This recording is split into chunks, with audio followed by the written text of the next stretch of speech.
Isaiah chapter 5. Let me sing for my beloved, my love song concerning his vineyard. My beloved had a vineyard on a very fertile hill. He dug it and cleared it of stones, and planted it with choice vines. He built a watchtower in the midst of it, and hewed out a wine vat in it. And he looked for it to yield grapes, but it yielded wild grapes. And now, O inhabitants of Jerusalem and men of Judah, judge between me and my vineyard.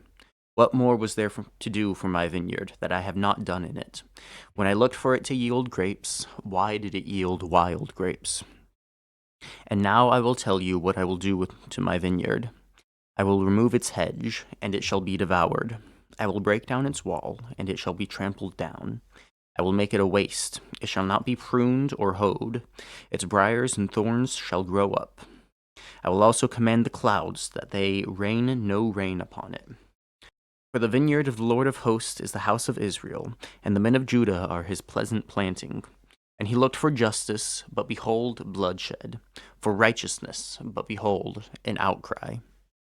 Woe to those who join house to house, who add field to field, until there is no more room, and you are made to dwell alone in the midst of the land. The Lord of hosts has sworn in my hearing, surely many houses shall be desolate, large and beautiful houses without inhabitant. For 10 acres of vineyard shall yield but one bath, and a homer of seed shall yield but an ephah. Woe to those who rise early in the morning, that they may run after strong drink, who tarry late into the evening, as wine inflames them. They have lyre and harp, tambourine and flute and wine at their feast, but they do not regard the deeds of the Lord, or see the work of his hands.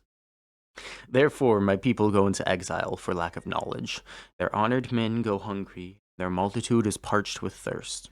Therefore Sheol has enlarged its appetite, and opened its mouth beyond measure, and the nobility of Jerusalem and her multitude will go down, her revelers and he who exalts in her. Man is humbled, and each one is brought low, and the eyes of the haughty are brought low.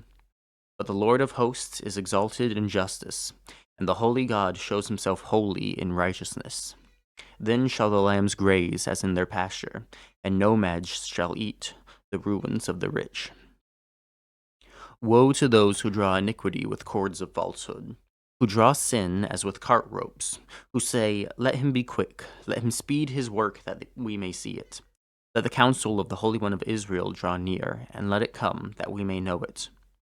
Woe to those who call evil good, and good evil, who put darkness for light, and light for darkness, who put bitter for sweet, and sweet for bitter. Woe to those who are wise in their own eyes, and shrewd in their own sight.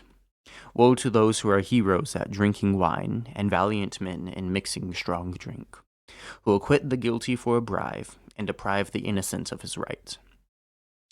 Therefore, as the tongue of fire devours the stubble, and as dry grass sinks down in the flame, so their root will be as rottenness, and their blossom go up like dust. For they have rejected the law of the Lord of hosts, and have despised the word of the Holy One of Israel. Therefore the anger of the Lord was kindled against his people, and he stretched out his hand against them, and struck them, and the mountains quaked, and their corpses were as refuse in the midst of the streets. For all this his anger has not turned away, and his hand is stretched out still. He will raise a signal for nations far away, and whistle for them from the ends of the earth. And behold, quickly, speedily they come. None is weary, none stumbles, none slumbers or sleeps. Not a waistband is loose, not a sandal strap broken. Their arrows are sharp, all their bows bent. Their horses' hooves seem like flint, and their wheels like the whirlwind. Their roaring is like a lion, like young lions they roar.